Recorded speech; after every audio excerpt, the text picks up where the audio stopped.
I mean, it's so well, casualties started picking up, you know, in that area after that time. The pace of operations started picking up. You know, we started putting a lot more wear and tear on the vehicles. Vehicles started going down. I think at some point there was only like 2 or 3 vehicles from my platoon that was online. We were trying to get them in and out of maintenance as soon as possible, but you know, when you're doing you know, 6 hours on and 8 hours off, and in that 8-hour time you have to pull maintenance on your vehicle, which depending on the particular damage or wear and tear can be hours, and then you know, clean your weapon and go to sleep in that 8-hour time period. You know, you do your best to try to maintain vehicles, you know, but eventually they break after prolonged periods of time. I remember a particular operation Hallelujah Sunrise, and when we were in Kuwait, we were told not to set patterns, that it was a really bad idea that the enemy would know where you would be the next day so that they could plan on how to ambush you and how to attack you. And it's very hard to prevent against casualties in situations like that. It's hard to, you know, constantly at all times see everything, you know, from up to it and as far away from, you know, 300 meters in a 360-degree radius. So we were ordered to do these static checkpoints, which is the same spot in town over and over again. And you know, we didn't receive any contact for like 2 or 3 weeks, and then in one day we received indirect fire, and several people in my troop were wounded in that, including my medic, who was hit in the leg. I remember, you know, after that, some of the operations that were coming out were, you know, they weren't surgical. I'll just put it that way. The intelligence that we were getting oftentimes seemed to be based on just the, you know, first-hand accounts from one Iraqi. Oftentimes it would turn out to be a dispute, and someone would come to the American forces and tell them, oh, so-and-so, you know, he makes bombs, he does this, he does that, and out comes the cavalry, literally, and, you know, knocks this guy's door in. House raids like that were very commonplace, and we would often sweep entire neighborhood areas of people coming up with absolutely nothing.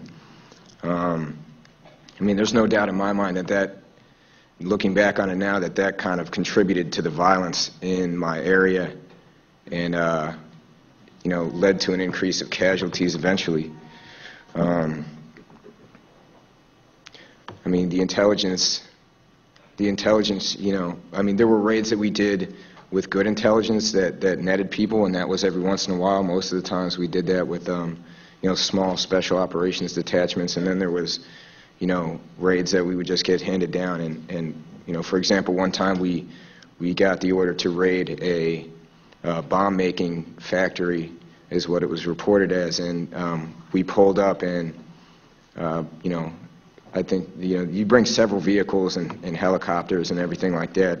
It's pretty intimidating to someone who is experiencing it. And you know, we get in the house, and it's one guy, and the entire building is totally and absolutely empty. And the guy is a painter who's been working on the building, which obviously smells like fresh paint.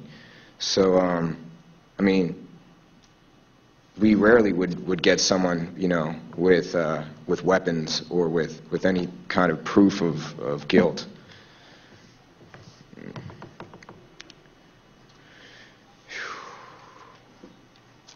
In December, my second platoon leader was shot, and after that we didn't get another replacement.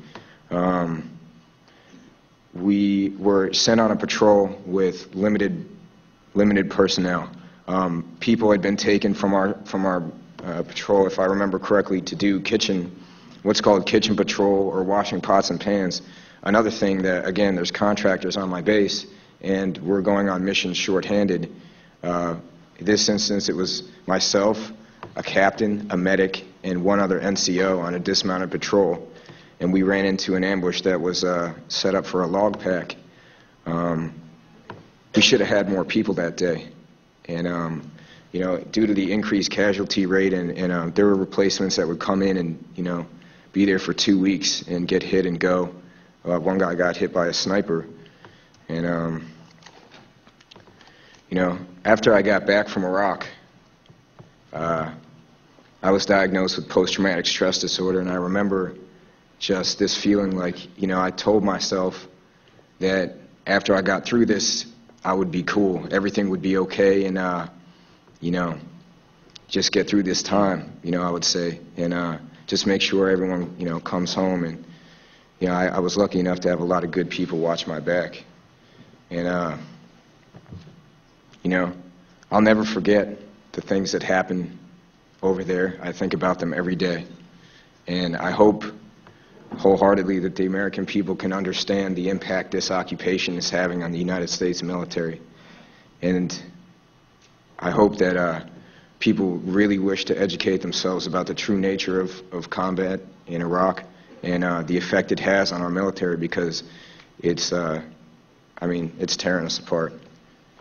And